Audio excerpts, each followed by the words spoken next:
안녕하세요. 말씀과 함께 새롭게 오는 소망의 아침입니다. 윌리엄 프레처는 하나님께 순종하는 사람에게는 하늘 창고에 저장된 온갖 복이 필요에 맞게 공급되는 은혜가 있다라고 이야기합니다. 열왕기하 4장 1절로 7절까지 말씀을 본문으로 하여 믿음과 순종, 은혜로 주신 기적이라고 하는 주제로 함께 은혜를 나누기를 원합니다. 하나님은 선지자의 제자는 선지자의 아들이라는 의미로 친밀한 사랑의 관계를 암시합니다. 엘리사의 제자 중에 죽은 자의 아내가 비주로 인해 자녀들이 종이 될 위기에 처합니다. 엘리사는 사랑하는 제자 가족을 위해 하나님의 능력을 나타냅니다. 하나님은 기이한 방법으로 가난한 여인의 가정을 돌보십니다. 빚을 갚아주실 뿐 아니라 두 아들과 살아갈 생활비도 세심하게 마련해 주십니다. 하나님은 잘해서가 아니라 사랑해서 은혜를 베푸십니다. 독생자 예수 그리스도까지 내어주시니가 그의 자녀인 우리를 돌보신다는 것을 깨닫게 합니다. 사람은 누구나 기적을 바랍니다. 현재 처지와 상관없이 더 나은 삶을 꿈꿉니다. 본문에서 알 수 있는 기적은 무엇이며 누구에게 찾아오며 어떻게 임할까요? 혹자는 기적이 하나님의 사람들에게 찾아온다고 말할 수도 있습니다. 하지만 구약은 하나님을 믿지 않는 자들에게도 베풀어지는 기적을 기록하고 있기에 이는 기적에 관한 정확한 이해가 아닙니다. 하나님이 그분의 사람을 버리지 않으시는 것을 기적이라고 말할 수 있으며 그러한 믿음을 하나님이 보십니다.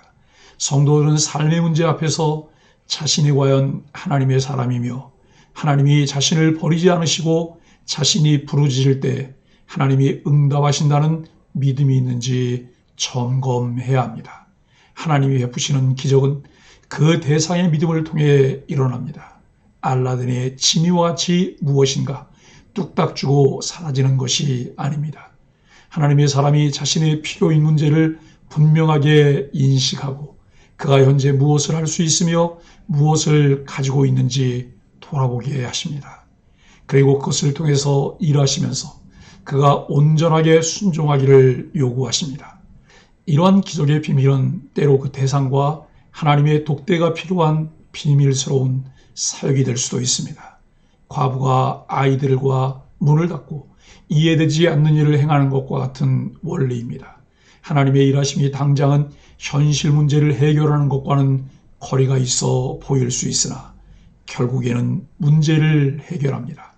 도무지 말이 안 되는 요구를 따르는 것이 쉬운 일이 아니었지만 그 결과를 마주하는 순간 하나님의 일하심을 알게 되었습니다. 과부와 아이들이 그릇을 빌리러 다닐 때 문을 닫고 방에 들어갔을 때 사람들이 어떻게 생각했겠습니까? 무슨 일이 일어날지 도무지 알 수 없지만 그렇게 말씀하셨기에 순종했습니다. 하나님께서 말씀하셨기에 순종합니다. 하지만 기적의 핵심은 나에게 순종의 믿음이 있는가를 점검하는 것임을 본문은 가르칩니다. 1절로 4절은 남편을 잃은 여인의 호소입니다. 성령의 능력을 갑절이나 구한 엘리사는 그의 사역 가운데 놀라운 기적을 행합니다. 4장은 엘리사의 기적 모음집이라 할 수 있습니다.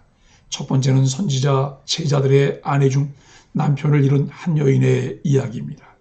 당시에 선지자들은 선지자학교 같은 곳에서 훈련을 받았는데 이들을 선지자의 제자라고 부릅니다. 여인은 죽은 남편이 하나님의 선지자로서 충성스럽게 살았다는 점과 빚 때문에 두 아이를 종으로 넘겨야 하는 비통한 현실을 호소합니다. 내 집에 무엇이 있느냐라는 엘리사의 물음에 여인은 기름 한 그릇 외에는 아무것도 없나이다라고 답합니다. 기적은 그녀가 가지고 있는 기름 한 그릇에서 시작됩니다. 하나님은 우리가 가진 작은 것으로도 큰 기적을 이루시는 전능자입니다. 선지자 제자들의 아내 중 한 과부가 엘리사에게 자신이 처한 상황을 알리듯 우리도 우리의 상황을 하나님께 구체적으로 기도해야 합니다. 가난한 사역자 혹은 가난한 이웃의 외침에 우리들은 어떻게 반응해야 할까요? 5절로 7절 말씀은 기름병의 기적입니다. 순종하는 믿음이 기적을 보게 합니다. 여인은 엘리사의 말대로 두 아들과 함께 문을 닫고 빌려온 그릇에 기름을 붓기 시작합니다. 빌려온 모든 그릇을 다 채우기까지 기름이 줄어들지 않습니다. 여인은 자신의 손에서 일어나는 기적을 보고 아이들은 그들 눈앞에서 펼쳐지는 기적을 보며 함께 하나님의 살아계심을 고백했을 것입니다. 또한 자신들을 돌보시는 사랑의 하나님을 느꼈을 것입니다. 엘리사는 기름을 팔아서 빚을 갚고 남은 돈은 생활비로 쓰라고 합니다. 하나님은 그분 앞에서 신실했던 사역자 가족을 돌아보시고 그들의 필요를 공급해 주십니다. 하나님은 택하신 백성을 사랑으로 돌보시는 하늘 아버지입니다. 절박함 때문에 염려하고 좌절하기보다는 하나님께서 성경을 통해 가르쳐 주신 방법을 사용해야 합니다. 바울은 빌립보서 4장 19절에서 나의 하나님이 그리스도 예수 안에서 영광 가운데 그 풍성한 대로 너희 모든 쓸 것을 채우시리라고 말씀하십니다. 각 개인과 가정 그리고 사랑하는 교회의 절박한 필요가 무엇일까요? 그 일을 위해 우리가 할 수 있는 일은 무엇이 있을까요? 무엇이 필요한지, 왜 그것이 필요한지를 분명하게 확인하며 감사함으로 그 필요에 응답해 주시고 하나님의 기적을 볼 수 있게 해달라고 기도해야 합니다. 그 절박한 필요에 우리가 어떻게 반응하며 대처해야 할지 지혜를 주시도록 기도해야 합니다. 사랑하는 소망의 가족 여러분, 오늘 본문이 전하는 핵심 메시지는 하나님께 은혜를 입은 사람들이 하나님을 신뢰하여 순종하는 신앙이 기적을 불러일으킨다는 점입니다.